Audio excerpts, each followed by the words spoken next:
ADA Audio vous présente Demandez à Deepak, l'amour et les relations, par Deepak Chopra. À la narration, René Gagnon, Daniel Panton.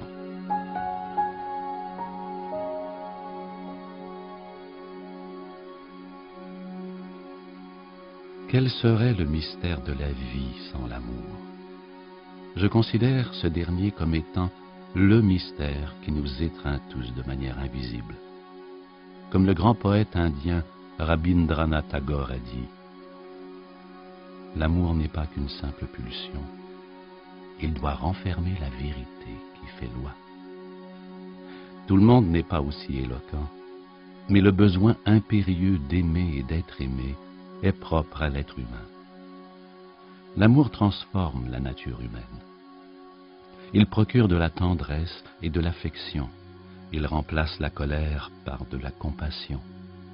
Le principal sujet que les gens abordent quand ils veulent des conseils concerne l'amour et les relations.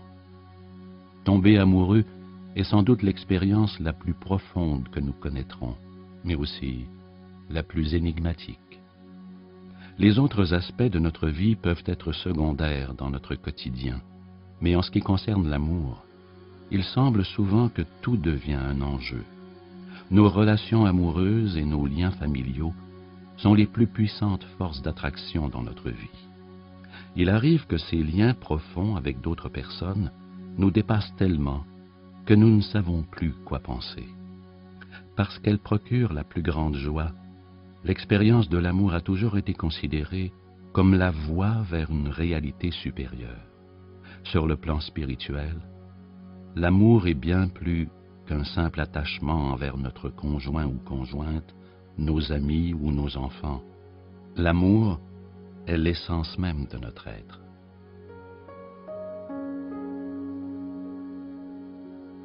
Cet enregistrement explore des questions que des lecteurs et des lectrices m'ont posées sur la nature de l'amour dans toutes les dimensions que j'ai déjà abordées.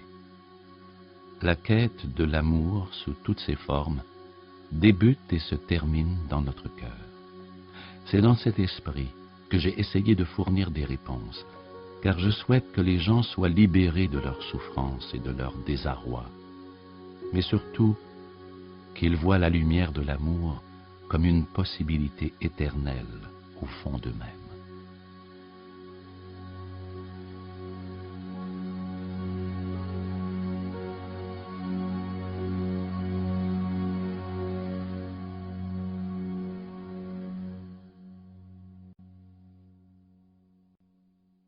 Le début des relations, ce merveilleux amour. J'ai 24 ans et je n'ai pas encore connu le grand amour. Depuis ma tendre enfance, j'ai fait beaucoup d'introspection. Je peux me revoir en train de me demander « Qui suis-je? Que suis-je sans mon corps? Qu'est-ce qui fait que je suis moi ?» Je n'ai jamais rien accompli qui ne me paraissait pas une bonne chose au fond de moi. J'attends et je garde ma virginité pour le véritable amour. Pas nécessairement pour le mariage, mais pour l'amour. Pas un amour de conte de fées, mais un amour profond et indéfectible. Les gens me disent que cela n'existe pas et que je dois cesser de l'espérer. Je refuse de croire ça. Je ne peux pas le concevoir. Est-ce que j'idéalise l'amour? Vous idéalisez un peu l'amour, mais cela est peut-être inévitable étant donné que vous n'avez pas encore été dans une relation amoureuse. Mais ne vous inquiétez pas. L'amour que vous ressentez dans votre cœur, dans votre essence même, est véritable. Cet amour est votre moi authentique, et ce n'est pas un rêve ou un idéal. Cette plénitude du cœur sera la base d'une relation amoureuse profonde quand le temps sera venu. Vous n'avez pas besoin de faire de cette relation quelque chose de grandiose. Prenez simplement soin de votre cœur et laissez l'amour s'épanouir à son rythme. L'amour et les coïncidences. Durant toute ma vie, j'ai été contre les religions et la spiritualité. J'étais plutôt axée sur la science et le raisonnement. Cependant, tout a commencé à changer quand je suis tombée amoureux fou d'une ancienne amie envers qui j'éprouve des sentiments plus forts depuis quelques années. Durant la même période où j'ai pris conscience que j'étais sous l'emprise de la passion, j'ai commencé à constater d'étranges coïncidences. Par exemple, lorsqu'il m'arrivait de me dire combien je menais une vie solitaire, certains de mes collègues les plus proches venaient frapper à ma porte, tout à fait par hasard, pour me demander de sortir avec eux. À d'autres occasions, c'était comme si la vie essayait de m'enseigner une leçon. Ce n'est que plus tard que j'ai pris conscience que toutes ces étranges coïncidences ont commencé à se produire quand j'ai constaté que je tombais amoureux. Est-ce que l'amour ou d'autres émotions puissantes et parfois irrationnelles affectent la façon dont une personne perçoit la réalité et les coïncidences? L'amour est certainement une des façons préférées que la nature utilise pour ébranler nos vieilles conceptions et visions du monde. L'amour remet en question nos croyances bien ancrées à propos de notre solitude et de notre indépendance, et cela peut nous faire prendre conscience de certaines choses et déclencher une série d'événements qui feront éclater nos barrières, nos peurs et nos schémas désuets. On dirait bien que vous êtes en train de vous lancer dans une aventure excitante et merveilleuse. Savourez-la. Recommencer une vie amoureuse. Après avoir été célibataire pendant 20 ans, j'ai commencé à fréquenter un homme charmant. Cela fait maintenant 6 mois que nous nous voyons et tout laisse présager que cette relation pourrait être une réussite. Je souffre d'insécurité et j'ai la peur au ventre. Il est encore marié, mais il est séparé depuis 3 ans. Il a gardé contact avec sa femme. Je suis consciente que c'est moi qui dois évoluer, mais il m'arrive d'être désespérée. J'ai essayé de faire de la méditation et des séances de thérapie de l'enfant intérieur. Si vous avez des suggestions, je les apprécierais grandement. 20 ans, c'est long. Et même si vous n'avez pas dit pour quelle raison vous êtes resté célibataire si longtemps, nous pouvons présumer qu'elle devait être significative. Il est logique de penser qu'il faudra du temps et de la patience pour passer du célibat à une relation saine.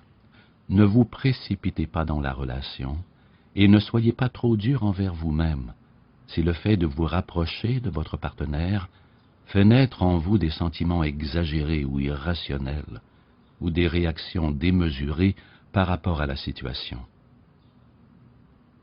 Vos sentiments sont en réaction à vos souvenirs du passé et non pas à la réalité présente.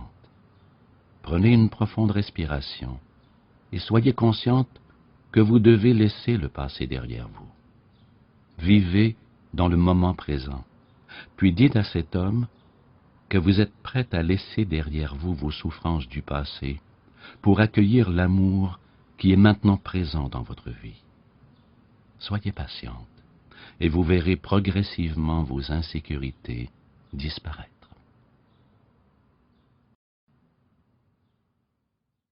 Peur de nouer des liens. Comment une personne pourrait-elle surmonter sa peur de nouer des liens? Mon idée est qu'en nouant des liens avec quelqu'un, la personne entre dans une zone non structurée où elle perd son sentiment de soi. Comment une personne peut-elle nouer des liens avec les autres tout en conservant son identité et son orientation dans la vie? Nouer des liens avec quelqu'un ne signifie pas que vous perdez votre identité ou que vous vous noyez dans l'autre. Pour nouer efficacement des liens, les deux personnes doivent maintenir leur propre intégrité et leur individualité. Sinon, la relation n'est pas fonctionnelle. Pour utiliser une analogie avec le corps, les cellules des yeux s'unissent pour accomplir le processus de la vision. Chaque cellule doit agir de concert avec les autres, et cela suppose que chacune doit maintenir sa structure individuelle et sa fonction pour être au service de la plus grande opération, qu'est la vue. Quand nous nouons des liens, nous sommes simplement ce que nous sommes, tout en partageant une activité ou un but commun. C'est vraiment simple. Par exemple, un après-midi, vous pourriez être bénévole dans un bureau de scrutin et durant le processus, vous développez un sentiment de camaraderie avec les autres, si bien que vous décidez d'aller manger ensemble et de vous raconter vos vies. C'est ainsi qu'on noue des liens. Contrairement à certaines craintes que nous pourrions avoir de perdre notre sentiment de soi, les liens sains renforcent notre confiance et notre estime de soi. Le miroir des relations. Vous avez dit que toutes les relations sont le reflet du moi. Je ne suis pas certaine d'avoir bien saisi, en particulier en ce qui concerne l'amour.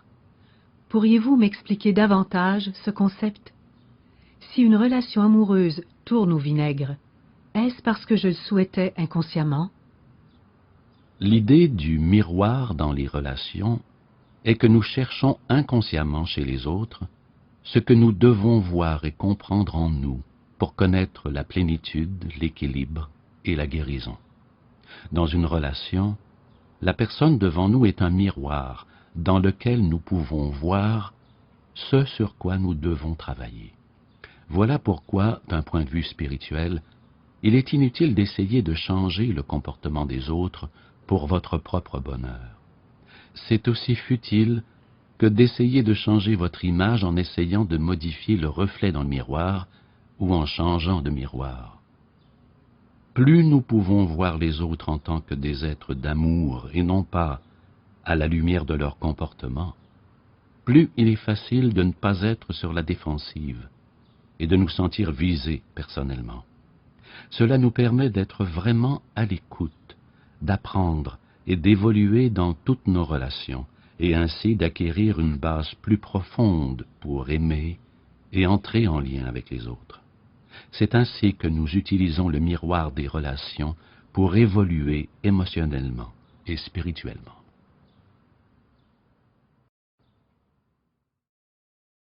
L'amour inconditionnel.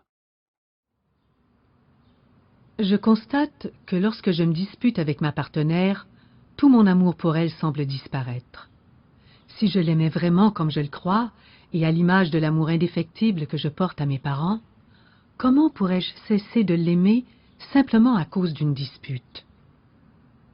Avoir un amour conditionnel envers votre partenaire ne signifie pas que votre amour n'est pas véritable ou sincère, simplement qu'il y a des situations où il est assombri par vos blessures et vos traumatismes du passé. Tant que nous avons dans notre cœur des zones non guéries, elles peuvent être déclenchées dans certaines situations, et nous continuons alors de réagir en étant sur la défensive et sous l'emprise de la peur plutôt que de l'amour. Si vous entreprenez une démarche spirituelle qui vous donne accès à cet amour inconditionnel en vous-même, et si vous accueillez les défis dans votre relation comme des occasions de guérir ces vieilles blessures, votre amour conditionnel deviendra avec le temps un amour inconditionnel. Les relations causent-elles de la souffrance? Je crois au fait d'avoir des relations profondes avec les autres basées sur l'amour. Mon ami prétend que les êtres humains souffrent beaucoup quand ils perdent des êtres chers et que cette souffrance est principalement due à l'attachement et à la dépendance. Je perçois une certaine vérité dans ses paroles, mais je vois aussi du mépris dans sa façon de voir les relations humaines. Mon argument est que même si les relations humaines sont imparfaites et alourdies par l'attachement, les êtres humains ouvrent vraiment leur cœur et sont capables de nouer des liens profonds entre eux. Il y a quelque chose de vraiment beau dans cela, car ces relations nous enseignent de précieuses leçons et elles nous permettent de nous comprendre en profondeur. Par exemple, quand je constate que je déteste quelqu'un, je suis souvent capable de relier cette haine à un aspect de moi-même que je n'avais pas examiné de près avant. Je trouve donc que les relations m'aident à évoluer et à devenir une meilleure personne. Je comprends également que l'idéal est de transcender cet amour individuel ou égoïste en amour universel à l'aide d'une démarche spirituelle. Je suis d'accord avec votre vision des relations. Même s'il est vrai que des gens éprouvent de la tristesse et un sentiment de perte à la mort d'un être cher, ce chagrin est lié à l'attachement ou à une fausse identification de l'esprit, et non pas à l'amour. De plus, une vie solitaire n'empêche pas une personne de s'attacher ou de souffrir. D'ailleurs, les études démontrent que les personnes qui n'ont pas d'interaction sociale aimante sont plus malheureuses, en moins bonne santé, et qu'elles meurent plus tôt que celles qui valorisent les relations. Votre vision a l'effet que les relations sont un miroir pour identifier sur quels aspects d'elle-même une personne doit travailler pour évoluer intérieurement, est une notion que j'ai moi aussi défendue depuis de nombreuses années. La sexualité. Être à l'aise avec la sexualité. Je me suis mariée il y a 4 mois et j'ai de la difficulté à être à l'aise avec la sexualité. J'essaie de prendre l'initiative, mais je n'y arrive pas. Je panique et j'ai l'impression de ne pas pouvoir bouger. Je n'ai pas envie de demander ce dont j'ai besoin ou ce que j'aime, pas plus que je me sens à l'aise dans une tenue sexy. J'ai honte. Que puis-je faire? Cela ne fait que 4 mois que vous êtes mariés. Parfois, il faut du temps avant que vous vous sentiez parfaitement à l'aise et confiante sexuellement avec votre époux. Ce n'est pas le moment de vous forcer à prendre l'initiative dans vos débats amoureux ou de sortir de votre zone de confort sur le plan sexuel.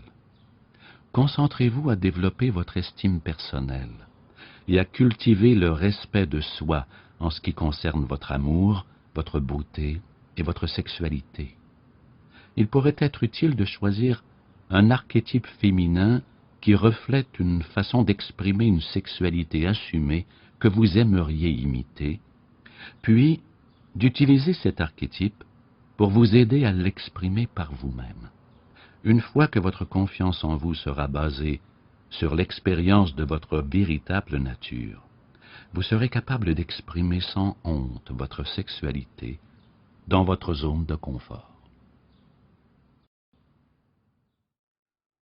Relation platonique.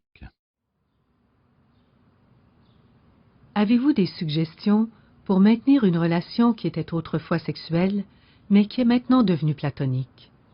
Nous lisons beaucoup de livres dans l'espoir d'atteindre une plus grande spiritualité. Croyez-vous qu'il est possible d'être amoureux dans une relation platonique? Oui, il est certainement possible d'être amoureux dans une relation platonique si c'est votre façon d'exprimer votre amour.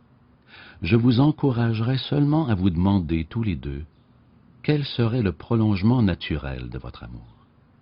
À l'inverse, si vous essayez de façonner vos sentiments et vos pulsions pour que votre relation corresponde à un idéal spirituel que vous avez choisi d'atteindre, vous risquez vite de ressentir de la frustration et un déséquilibre. Si votre relation devient naturellement de plus en plus platonique et que vous êtes tous les deux satisfaits de cela, alors vous n'avez pas besoin de conseils spécifiques. Continuez simplement de trouver des façons d'approfondir et de partager votre amour qui vous satisfont et enrichissent votre vie ensemble. Pardonner une infidélité. Après 13 ans de mariage et 22 ans de vie commune, ainsi que 2 enfants, j'ai été dévastée quand j'ai découvert que mon mari me trompait. Cela fait 7 mois et j'ai beaucoup de difficultés à tourner la page. J'ai souvent prié pour prendre la bonne décision. Mon mari m'a raconté des histoires différentes. Il y a quelques mois, j'ai découvert qu'il possédait en secret un téléphone portable qu'il n'utilisait que pour appeler une collègue de travail. J'ai soupçonné qu'elle était sa maîtresse, mais il l'a nié. Puis, quelques mois plus tard, j'ai caché un magnétophone dans son automobile. Il a appelé 2 femmes ce matin-là, sa collègue et la femme avec laquelle il avait une aventure, comme il me l'a dit plus tard. Il parlait de sexe avec les 2 femmes.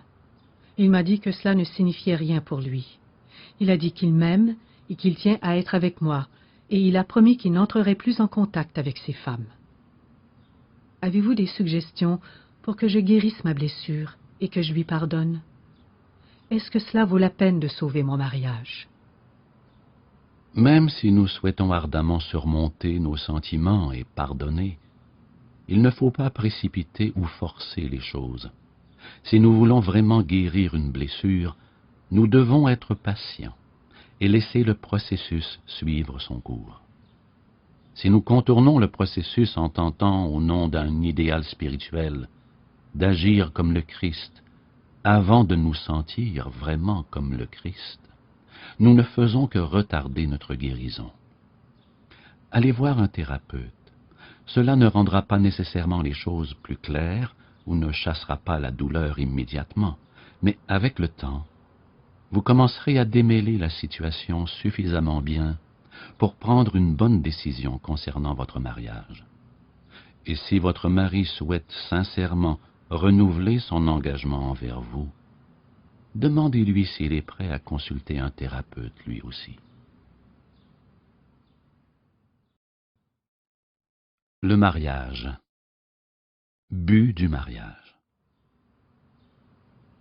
Je me marie dans quelques mois et je ressens toute une gamme d'émotions, allant de la peur à l'excitation de passer le reste de ma vie avec quelqu'un.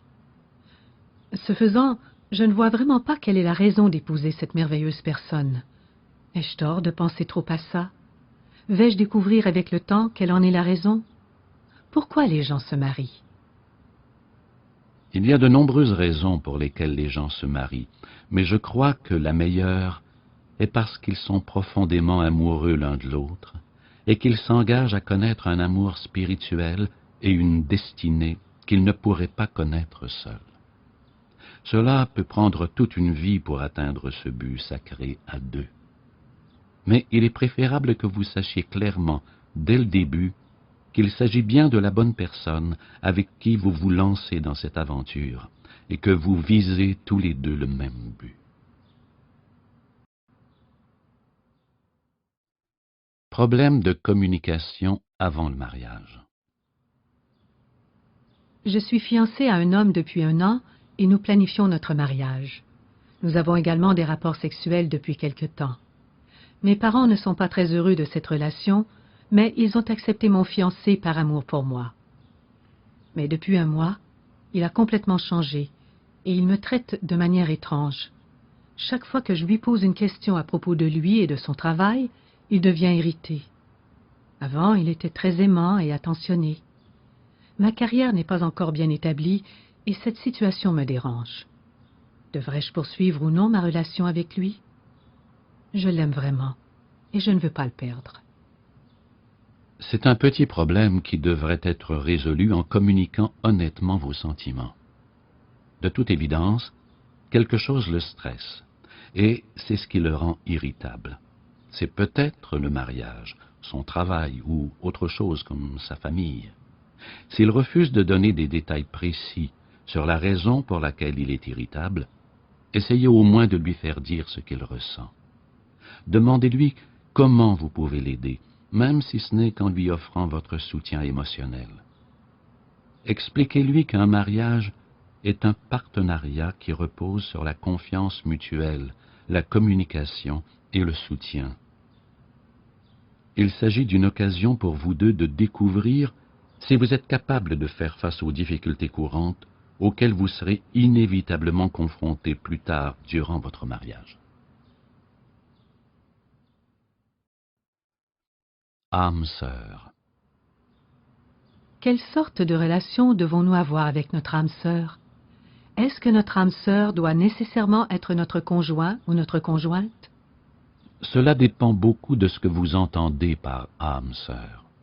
Pour la plupart des gens, une âme sœur est simplement un partenaire amoureux avec qui nous pouvons partager une vie physique, mentale, émotionnelle et spirituelle. Dans ce cas, il serait logique que notre âme sœur soit notre conjoint ou notre conjointe. Une âme sœur peut aussi être une autre âme qui est le parfait complément de votre âme à tous les niveaux d'expression et avec qui vous pouvez évoluer le plus rapidement. Selon cette théorie, votre âme sœur n'est pas nécessairement incarnée en même temps que vous, et même si les deux âmes se sont incarnées, elles ne vivront pas nécessairement une relation amoureuse. La relation pourrait être familiale ou amicale. Ces âmes pourraient être du même sexe ou du sexe opposé. Elles pourraient avoir à peu près le même âge ou avoir une grande différence d'âge. Et le temps qu'elles passeront ensemble pourrait durer toute une vie ou être relativement bref. Tous ces détails extérieurs dépendent de ce dont l'âme a besoin pour évoluer à ce moment-là. Aimer tout le monde. Parfois, j'ai l'impression que quelque chose cloche chez moi, car j'ai tendance à m'amouracher de tout le monde, autant les hommes que les femmes. J'aime toutes les personnes que je rencontre. Ce n'est pas un problème sexuel, car je suis mariée et j'ai 2 enfants. Mais mon cœur a un problème. Je ne sais pas pourquoi, lorsque je parle ou que je passe du temps avec quelqu'un, son énergie m'étreint et mon énergie réagit de la même manière. C'est comme si nos énergies dansaient ensemble. Je n'ai pas nécessairement besoin d'être près d'une personne. Mon âme sait instantanément si une personne pense à moi avec amour, et dès lors, mon cœur s'emballe. Le vrai problème est mon mari. Il n'arrive pas à comprendre pourquoi je suis si ouverte et sociable avec les gens. Mais c'est difficile de mettre fin à notre mariage. Nous sommes ensemble depuis 13 ans. Je ne sais pas quoi faire, car je sens que mon comportement le dérange de plus en plus. Je suis certaine que nous sommes devenus incompatibles. Il a besoin de moi, mais en même temps, il me blesse à cause de sa jalousie, et il lui arrive même d'être violent. Je ne ressens plus l'envie d'être avec quelqu'un. Je m'aime et cela suffit. Mais cette incapacité à résoudre mon propre problème est peut-être due à mon karma. Que dois-je faire? J'ai l'impression que vous êtes une âme très ouverte et aimante. Vous avez commencé votre lettre en vous demandant si quelque chose clochait chez vous. Puis, vous dites que le problème réside dans le fait que votre mari est incapable d'accepter votre vraie nature. Alors je me demande si, à part les problèmes avec votre mari, vous avez eu des difficultés en lien avec votre interaction libre et ouverte avec les autres. Est-ce que le fait de tomber amoureuse de tous ceux que vous rencontrez vous a causé des problèmes ou des incompréhensions? Êtes-vous entièrement à l'aise avec cet aspect de votre nature? Si c'est le cas, et que vous voulez rester avec votre mari, vous devez lui expliquer que cette attirance n'est pas sexuelle et que ce n'est pas une menace pour lui ou pour votre mariage. Mais j'ignore si cela fonctionnera. Je ne sais pas à quel point votre mari est réceptif, mais s'il est de nouveau violent avec vous, vous devriez partir. Par contre, si cette trop grande ouverture émotionnelle envers les étrangers vous pose également un problème, vous devriez alors faire des efforts pour resserrer vos limites émotionnelles et apprendre à faire la différence entre ce que vous ressentez et ce que les autres ressentent. Les pages du matin. Ma façon de méditer est d'écrire les pages le matin. Souvent, pendant que j'écris, je me défoule simplement à propos de différentes choses, des choses qui me fâchent ou des personnes qui m'ont mise en colère. Parfois, de vieux traumatismes ou de vieilles blessures remontent à la surface. Je me contente d'écrire et je me sens vite plus léger et prêt à affronter la journée. Je fais cet exercice depuis des années et cela m'a vraiment aidé. J'écris habituellement sur du vieux papier d'ordinateur, puis je jette les feuilles à la poubelle. C'est un geste symbolique où je jette mes pensées pour laisser l'univers les recycler à sa façon. Un jour, mon épouse a trouvé une de mes pages dans la poubelle et elle l'a lue. J'avais écrit des propos plutôt durs à son sujet, des choses que j'avais l'intention de lui mentionner au moment où je ne serais plus au milieu de la tourmente émotionnelle que cela suscitait en moi. Eh bien, à partir de ce jour et pendant une longue période, elle a ramassé mes pages dans la poubelle et elle s'est mise à éprouver beaucoup de ressentiment. Elle m'en voulait d'avoir écrit tout ça, parfois dans un contexte de prière. Je commence habituellement en implorant l'Esprit et la présence divine de m'aider à me débarrasser de tout ce qui me tracasse. Alors voici ma question. Quand je rédige mes pages du matin ou que je me défoule, est-ce que je prie pour que quelque chose se manifeste ou est-ce que je me débarrasse vraiment de quelque chose? Si je dirige inconsciemment des pensées négatives vers ma femme, j'en serais vraiment triste. Pour déterminer si vous vous débarrassez vraiment d'une énergie négative ou si vous ne faites que la renforcer, vous devez voir si les problèmes que vous avez essayé de régler il y a plusieurs années se sont améliorés et si vous êtes passé à des questionnements plus profonds ou nouveaux. Si vous constatez que vous faites des progrès, alors expliquez à votre épouse comment vos pages du matin vous aident à devenir un mari plus aimant et plus heureux. Dites-lui que ce que vous écrivez ne sont pas des choses que vous voulez qu'elle ou quiconque sache à propos de vous, mais plutôt un exutoire pour votre guérison émotionnelle. L'écriture peut être vue comme une sorte de pansement qui est jeté chaque fois que la blessure est nettoyée. Vous pourriez aussi constater que vous avez davantage l'esprit en paix si vous déchirez chaque jour vos pages du matin. Ainsi, elles ne risquent pas de causer du tort parce que votre femme les a lues. Vous pourriez même les déchirer ou les brûler pour en faire une sorte de rituel de libération dans lequel vous abandonnez consciemment ces sentiments dans l'univers. La fin des relations. Le mariage et le divorce. Mon épouse et moi sommes mariés depuis 6 ans et nous sommes ensemble depuis 8 ans.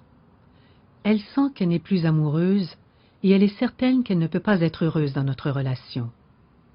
J'aimerais voir si nous pouvons retrouver le bonheur que nous avons déjà connu dans notre mariage. Mais ma femme ne veut pas, car selon elle, cela fait 4 ans qu'elle essaie de faire en sorte que les choses fonctionnent en restant dans notre mariage et en faisant semblant de m'aimer de cette façon, dans l'espoir de rallumer la flamme entre nous. Dans quelles circonstances devrions-nous mettre fin à un mariage? Je ne veux pas rester dans un mariage qui ne comble plus nos attentes, mais je crois aussi que si nous parvenons à ouvrir notre cœur l'un à l'autre et à mieux communiquer, nous pourrions retrouver le chemin vers l'amour. Je sais que je ne peux pas décider pour elle, mais jusqu'à quel point devrions-nous suivre notre cœur et notre âme pour vivre le véritable amour? Dans une relation, la situation se complique lorsqu'un partenaire est toujours amoureux et cherche à résoudre les difficultés du couple, alors que l'autre ne l'est plus et ne veut même plus essayer. Si, en ayant une discussion sincère avec votre épouse, vous parvenez à trouver un fond d'amour sous sa blessure et son désespoir actuel, vous aurez peut-être quelque chose sur lequel vous pourrez rebâtir votre relation. Cependant, si votre épouse est vraiment certaine qu'elle n'est plus amoureuse et qu'elle ne veut pas essayer de rallumer la flamme entre vous, il est alors difficile de voir un avenir pour votre couple. Vous ne pouvez pas étouffer vos propres sentiments amoureux et vous ne le devriez pas.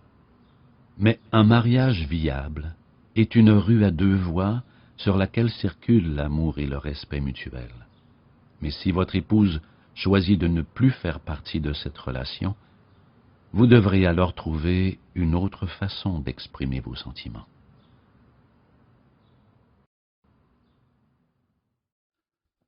Un amour détaché. Je me demande s'il y a une façon d'aimer quelqu'un en étant entièrement détaché, de l'aimer sans s'attacher. Je suis dans une relation qui m'a procuré beaucoup de joie et d'inspiration. Mais quand elle a pris fin, la douleur que j'ai ressentie a été aussi grande et même plus cuisante que la joie que cette relation m'avait procurée. La pensée de le perdre me détruit, et je prends conscience à quel point je m'étais attachée à lui. Je ne sais pas si c'est à lui que je suis attachée ou à la relation en soi, mais je me demande seulement si vous croyez qu'il est possible de vraiment aimer quelqu'un sans s'attacher à lui. Je crois que c'est cet attachement qui provoque toute cette souffrance quand la relation prend fin ou change. Est-il possible d'aimer ainsi? Et quelle attitude devons-nous adopter envers l'autre pour que la relation soit viable?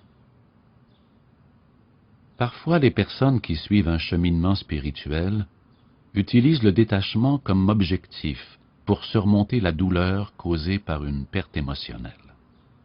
Mais ça ne fonctionne pas vraiment de cette façon. Le processus du deuil et de la guérison du cœur doit suivre son cours. L'amour consiste à toujours essayer d'unifier. Alors, pour que le cœur compose avec la perte, il doit éventuellement trouver un niveau plus profond d'unité dans la relation pour se remettre d'une rupture.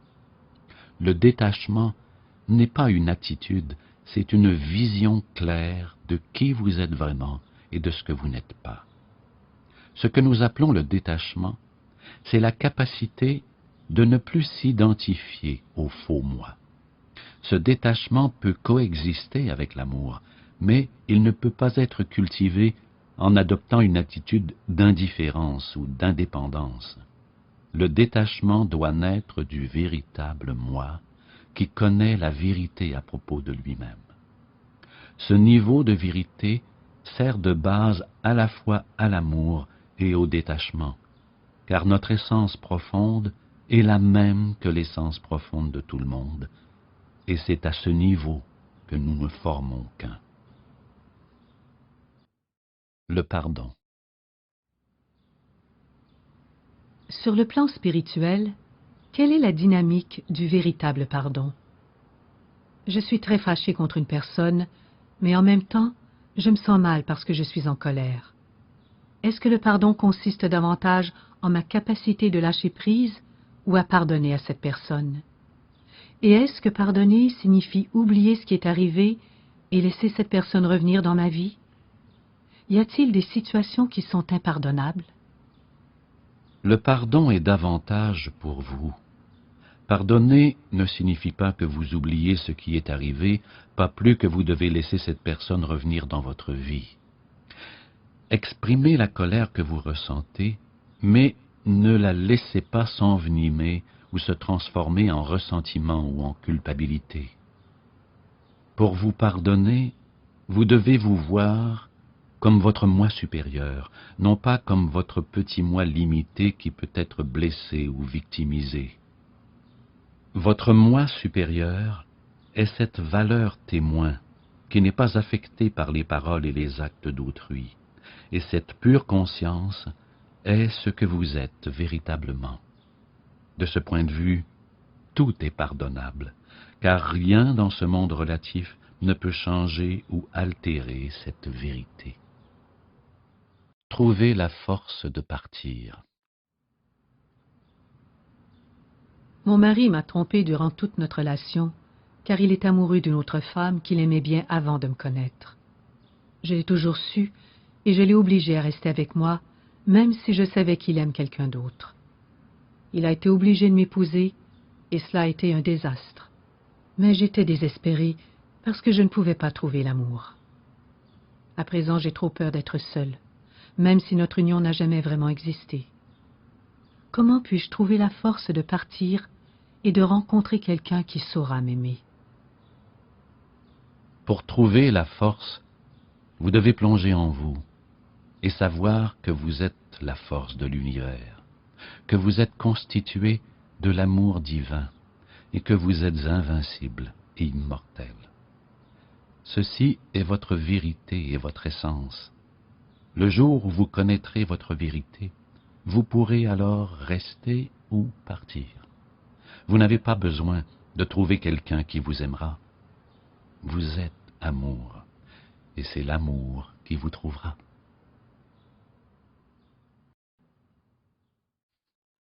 Le pardon d'autrui. Si je sens qu'une personne ne m'a pas pardonné, comment puis-je passer à autre chose? J'ai récemment blessé quelqu'un et j'ai perdu tout contact avec lui.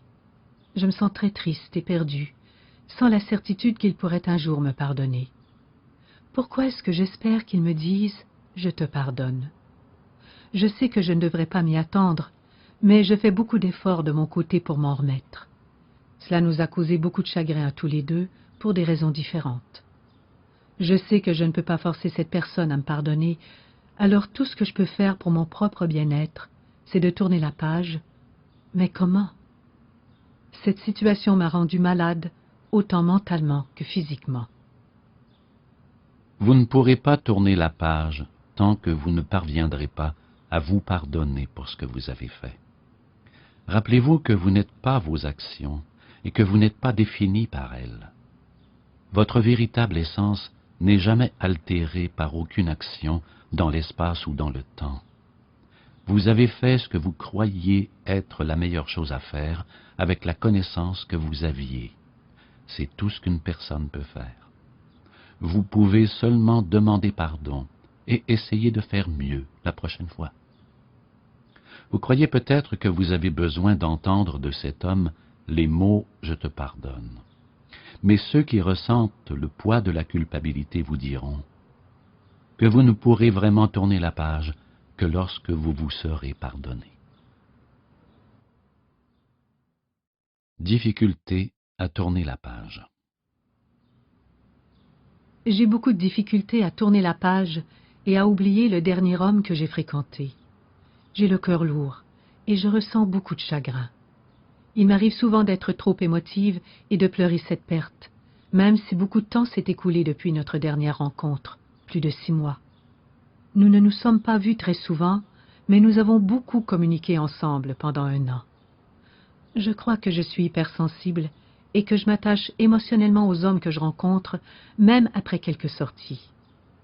Je ne cesse de penser à ce que nous aurions pu vivre ensemble, et j'essaie de rester positive, mais je trouve de plus en plus difficile de tirer une leçon positive de cette relation plutôt que de m'appesantir sur la perte.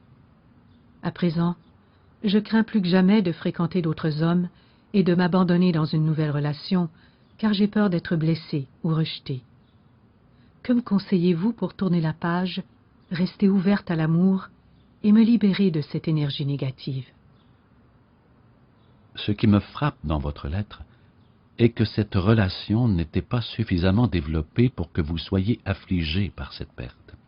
Votre attachement au passé n'est pas basé sur des souvenirs, mais plutôt sur des attentes.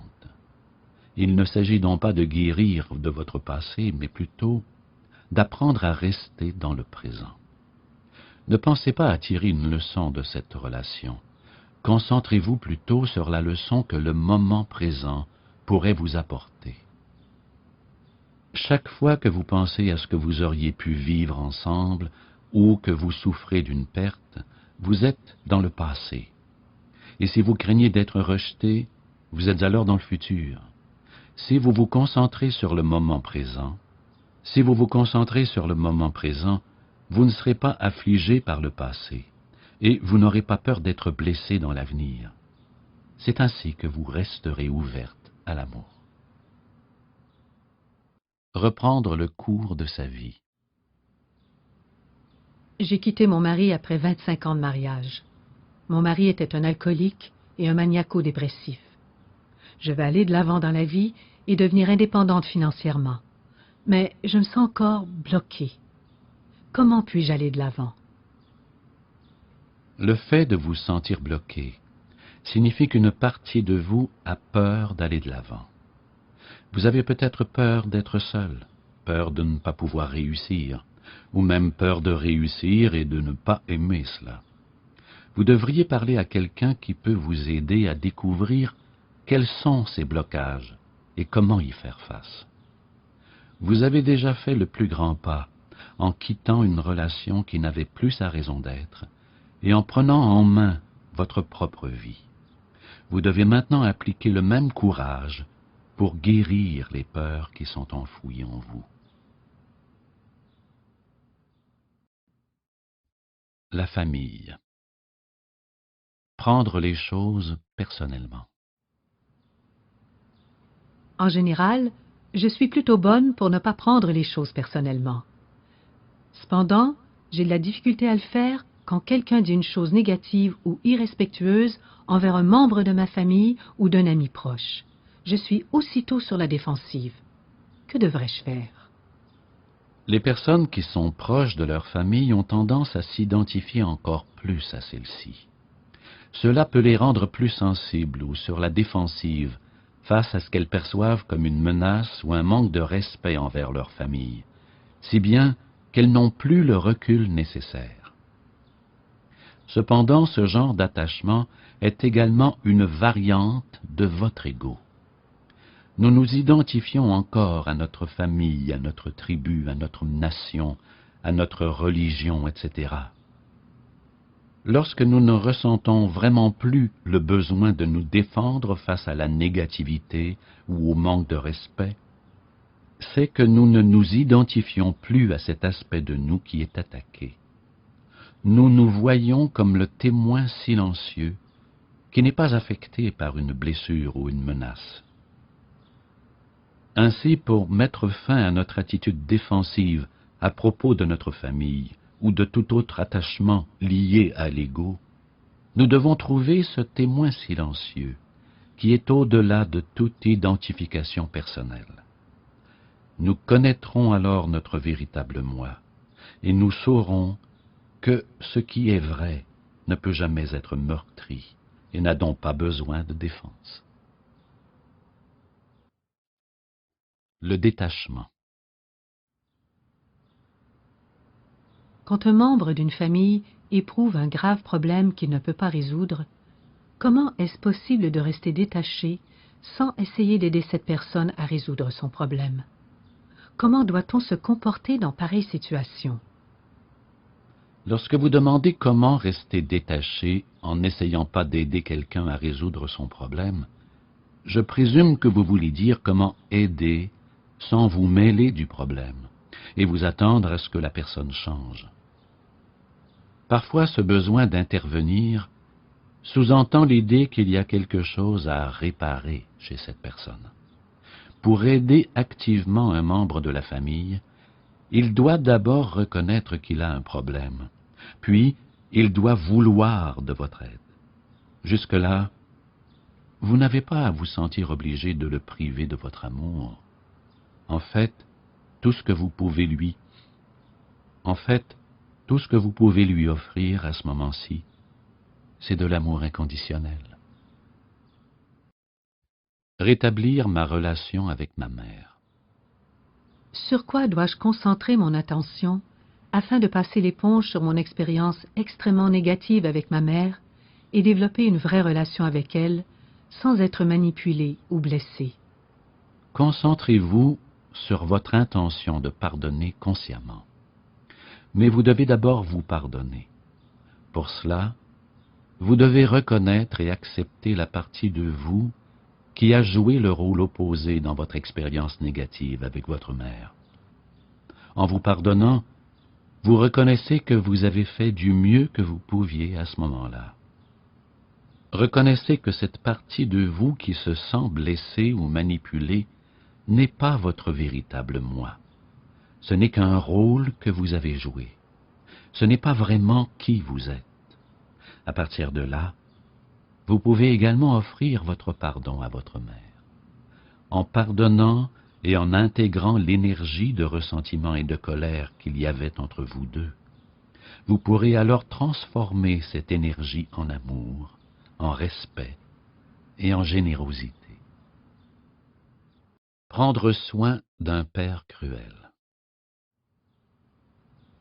J'ai été élevé par un homme insensible, peu attentionné.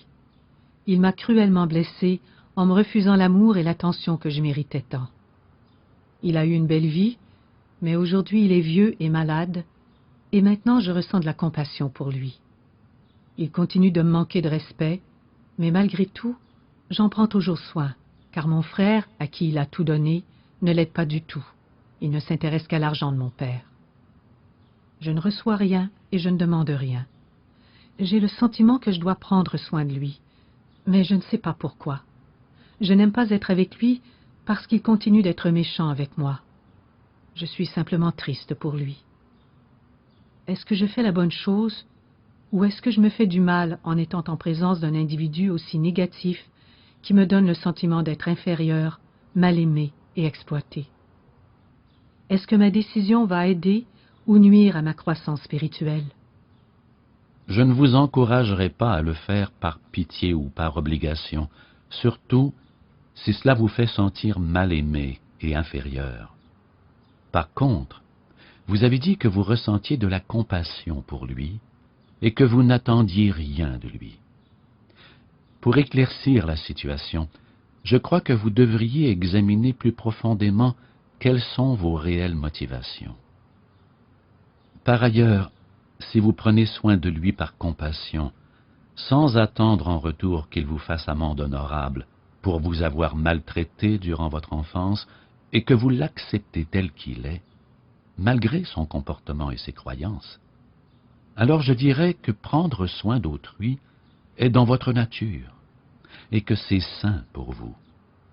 De plus, cela démontre comment votre force, votre beauté et votre bonté véritable se sont élevées au-dessus de l'adversité et se sont épanouies malgré vos blessures d'enfance.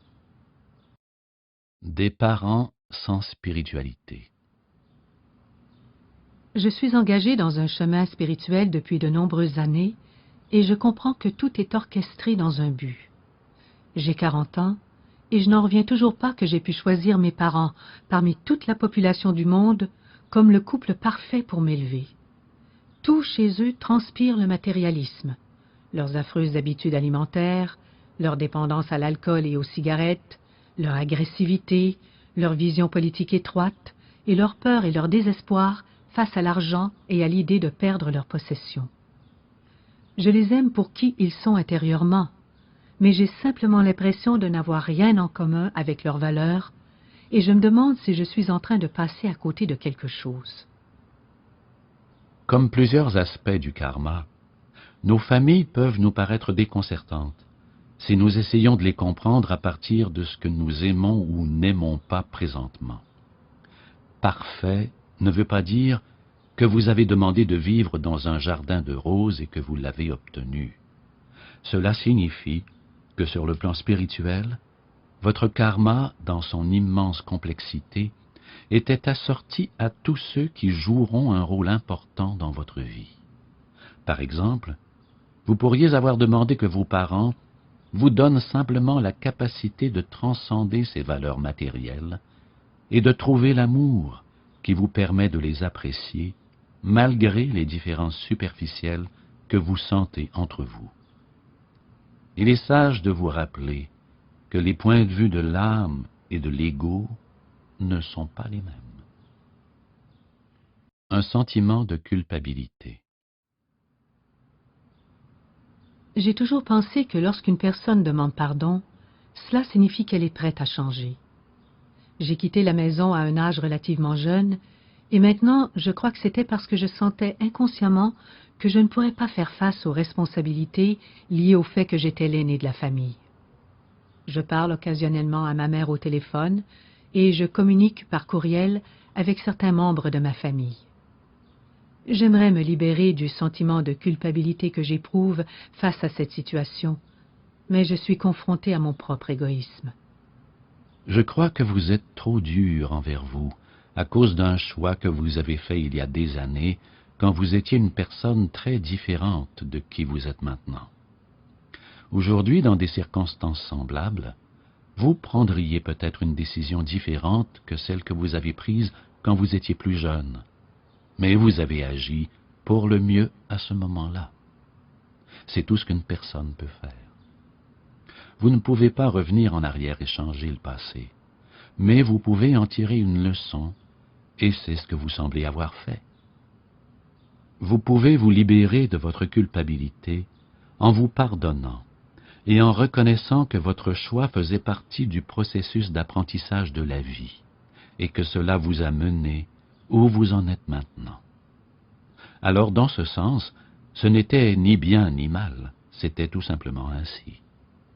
Vous n'avez d'emprise que sur le moment présent, et c'est dans cet espace de liberté que vous pouvez agir.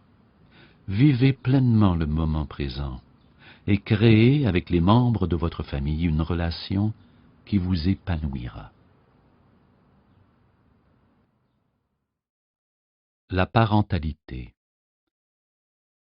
Planifiez d'avoir un enfant seul. Je ressens le profond désir d'avoir un enfant, mais je n'ai pas trouvé d'homme avec qui en avoir. Je pourrais concevoir un enfant par insémination artificielle et ce serait une expérience merveilleuse. J'aimerais offrir à cet enfant une belle enfance remplie d'amour et un bon départ dans la vie, avec la certitude que la vie offre une foule de possibilités. Je comprends que c'est une façon inhabituelle d'avoir un enfant, étant donné que ce dernier n'aurait pas de père. est-ce que cela entraînerait des difficultés au niveau de mon karma et celui de mon enfant? Un enfant peut avoir une enfance épanouie et aimante sans la présence de son père biologique.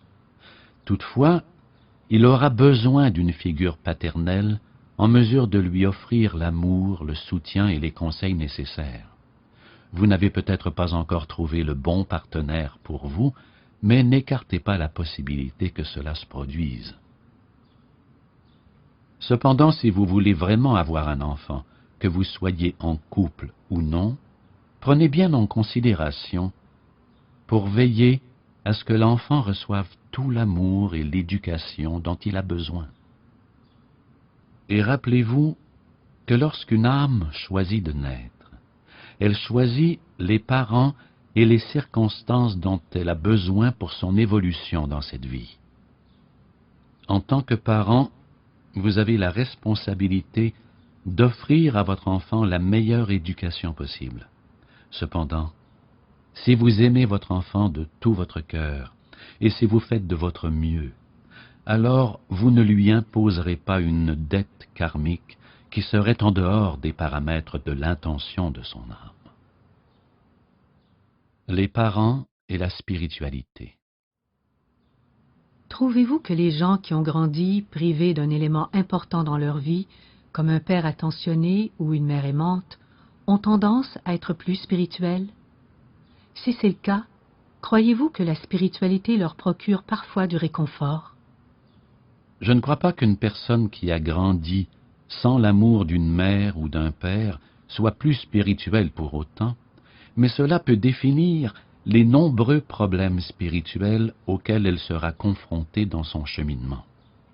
La relation qu'une personne a avec sa mère et son père se reflète dans la relation et les croyances qu'elle aura par rapport aux aspects féminins et masculins de Dieu. Si une personne grandit sans la présence d'un père, elle pourrait, dans son cheminement spirituel, avoir le sentiment de ne pas être protégée et d'être abandonnée par Dieu. Les personnes qui ont grandi sans une mère aimante pourraient avoir le sentiment de ne pas être encouragées et aimées par Dieu. Crier après ses enfants. Ma femme et moi avons le bonheur d'avoir 2 enfants formidables. Je suis l'entraîneur de l'équipe de hockey de mon garçon et ma femme s'implique beaucoup dans les cours de danse de ma fille. Notre vie évolue autour d'eux et nous avons fait des sacrifices pour nous assurer de toujours être là pour eux. Voilà ce qui nous préoccupe. À mesure qu'ils grandissent, comment les discipliner sans crier tout le temps après eux? Ces derniers temps, on dirait que nous sommes constamment en train de leur crier après et de répéter les mêmes requêtes. Nous croyons qu'il est important de donner beaucoup d'amour et d'encouragement aux enfants et nous avons essayé plusieurs méthodes différentes pour les discipliner. Crier, j'ai honte de le dire, semble être la seule chose qui fonctionne la plupart du temps. Mais je suis déçu que nous devions recourir à cette méthode. Vous semblez être des parents très consciencieux et aimants qui ont cédé à la frustration et à la colère parce que vos enfants ne réagissent pas comme vous le voudriez. Le problème avec les cris est que même si vous obtenez ainsi leur attention, ce n'est pas vraiment efficace. Ils auront tendance à se refermer face à votre colère plutôt qu'à vous écouter vraiment. Communiquer en intimidant n'est pas vraiment le comportement que vous voulez enseigner à vos enfants. Voyez votre colère non pas comme une excuse pour crier, mais comme un signe que vous devez résoudre un problème, pas seulement extérieurement, dans le comportement de vos enfants, mais aussi intérieurement. Voyez cela comme une occasion d'explorer pourquoi votre bien-être dépend autant des actions des autres. Ne voyez pas vos interactions comme une lutte de pouvoir, mais plutôt comme une façon de transmettre à vos enfants la capacité de communiquer avec maturité et calme. Ce sera pour eux un héritage beaucoup plus enrichissant que de prendre l'habitude de ramasser leurs vêtements pour éviter de se faire crier après. Si leur comportement rebelle cache un problème émotionnel plus profond, Vous devriez gagner leur confiance, afin qu'ils s'ouvrent avec vous, pour que vous puissiez les aider à surmonter leurs difficultés. S'ils se font crier après, ils seront sur la défensive et se refermeront sur eux-mêmes. Il est utile d'exprimer fermement et clairement ce que vous voulez, mais d'un ton calme. Restez maître de la situation. Ne laissez pas les choses se détériorer pour ensuite piquer une crise et réagir de façon disproportionnée. Écoutez vos enfants et assurez-vous qu'ils comprennent ce que vous voulez, quitte à leur offrir vos conseils et votre soutien pour ce faire. L'amour pur, le véritable amour. Je me suis toujours interrogée à propos de la citation « L'amour n'est pas la façon dont vous vous sentez ou agissez, mais votre niveau de conscience. » Pour être honnête, je ne comprends pas la signification de cette citation. Auriez-vous la gentillesse de me l'expliquer? Nos notions de l'amour sont tellement conditionnées par les histoires et les chansons d'amour qu'il est difficile de comprendre ce qu'est l'amour d'une manière plus universelle. En disant que l'amour est le niveau de conscience dans lequel nous vivons, j'essaie de démontrer que c'est beaucoup plus qu'une émotion ou une interaction sociale. L'amour est ce pouvoir de la vie en nous qui nous permet de nous lier aux autres en transcendant nos intérêts égocentriques. Ce pouvoir de nous unir dépend de la profondeur de notre conscience. Plus nous sommes conscients, plus notre capacité d'aimer est grande, que ce soit aimer un enfant, un partenaire, la nature ou Dieu. En ce sens, tout ce qui est amour est de l'amour véritable. Un jeune de la maternelle qui a le béguin pour la fillette assise à côté de lui peut croire qu'il s'agit d'un véritable amour dans la mesure où cela l'incite à sortir de son monde égocentrique et à penser et à ressentir les choses dans un monde qui inclut quelqu'un d'autre. L'amour pur, le véritable amour.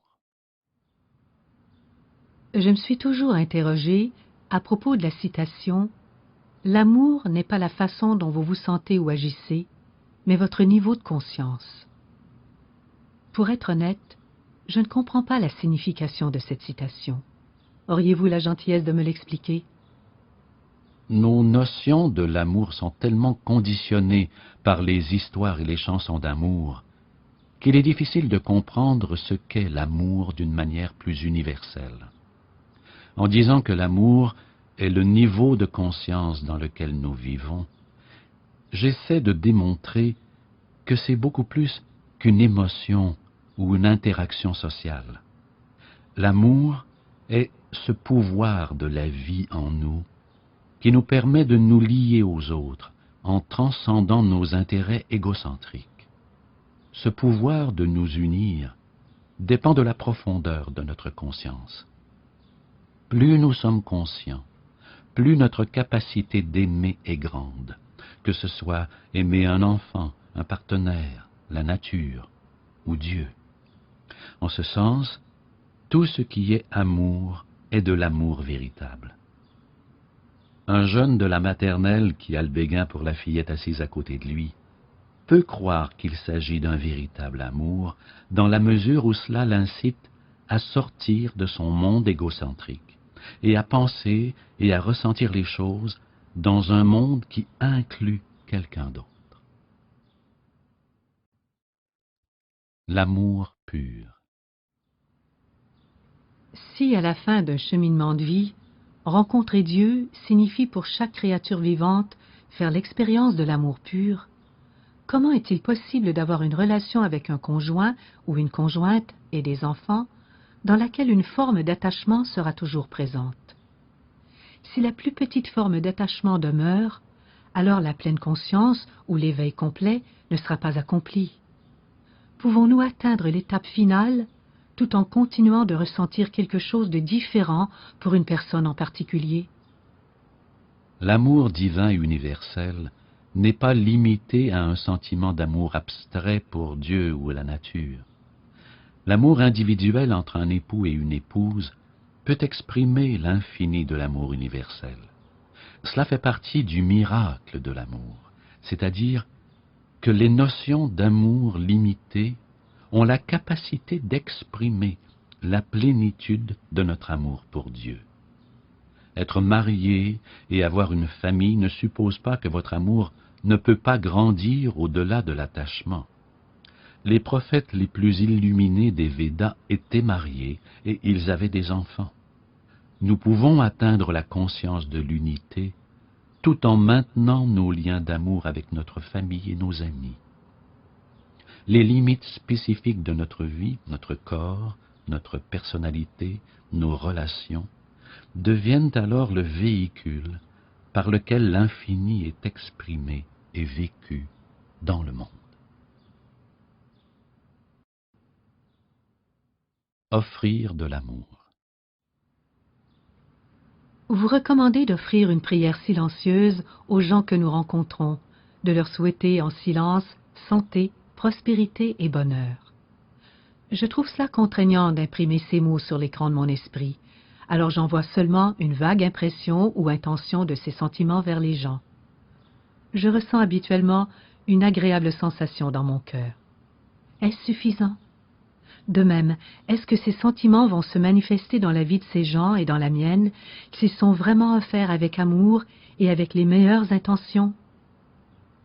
Votre façon d'offrir en silence ces bénédictions aux autres est parfaite. Et oui, ces intentions vont se manifester dans la vie des autres à un certain degré. C'est merveilleux que vous reconnaissiez comment cela vous fait chaud au cœur, parce que vous pouvez ainsi voir que l'amour offert aux autres ne fait pas que répandre de l'amour autour de vous. Cela crée plus d'amour en vous et fait de vous une personne plus aimante. Servir l'humanité. Que signifie exactement servir l'humanité? Certains exemples semblent plus évidents que d'autres, comme servir de la nourriture aux personnes affamées, prendre soin des malades, etc. Cela semble évident. Mais comment une personne sert-elle l'humanité en composant de la musique, par exemple? La musique est une merveilleuse façon d'aider les autres. Nous servons l'humanité à travers la musique quand nous composons une musique exquise qui élève l'esprit des autres. Nous contribuons au bien-être du monde dans nos emplois quotidiens quand nous accomplissons ce travail avec excellence et avec l'intention que notre travail rende la vie des autres meilleure. Ainsi, chacun de nous maintient l'intégrité de son petit fil dans le tissu de l'existence cosmique. Chaque fil sert donc à renforcer le tout. L'univers, reflet de notre état intérieur. Est-il vrai que plus nous sommes capables de nous voir clairement pour ce que nous sommes vraiment, et que nous pouvons nous aimer, nous respecter, nous accepter, nous valoriser et nous apprécier, plus l'univers va refléter cette réalité et nous donner le même degré d'amour? En raison de la relation intime entre le microcosme et le macrocosme, le cosmos va toujours nous refléter notre état intérieur. Plus nous découvrons d'amour en nous, plus l'amour se reflète dans notre environnement à travers les autres.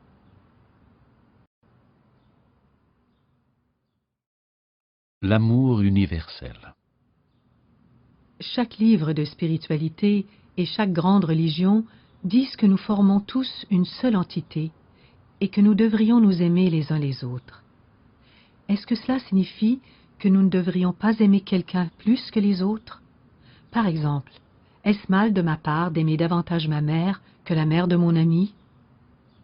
Ce n'est pas mal du tout. Le fait d'éprouver plus d'amour pour votre mère que pour celle de votre ami est la chose la plus naturelle au monde. L'enseignement de l'amour universel ne vise pas à remplacer les liens affectifs personnels que nous avons avec des gens en particulier. Il vise à mettre l'accent sur le lien d'amour essentiel que nous partageons tous au cœur de notre humanité. Ce lien fondamental que nous devrions minimalement tous partager guide notre comportement entre nous. Cependant, les relations intimes que nous développons dans la vie peuvent aller au-delà du strict minimum de cet amour universel que nous éprouvons les uns pour les autres. L'amour divin. Dans un de vos livres comportant des questions et réponses, vous avez dit « Pour vivre pleinement dans l'amour divin, vous devez devenir cet amour en prenant conscience de votre vraie nature. » Qu'est-ce que cela signifie et comment peut-on devenir cet amour? Le processus est-il le même pour tout le monde? Si une personne n'a jamais connu l'amour, comment peut-elle obtenir une chose qui n'existe pas à ses yeux? Vous prenez conscience de votre vraie nature en pratiquant la méditation, au cours de laquelle vous découvrez que votre essence profonde est en fait l'intelligence non locale. Les détails de ce processus varient d'une personne à l'autre, selon son parcours de vie, mais les mécanismes sous-jacents de la transformation seront les mêmes pour tout le monde. Les exercices de guérison que j'ai présentés dans différents livres et sur différents CD sont des aides pour favoriser cet éveil divin du cœur.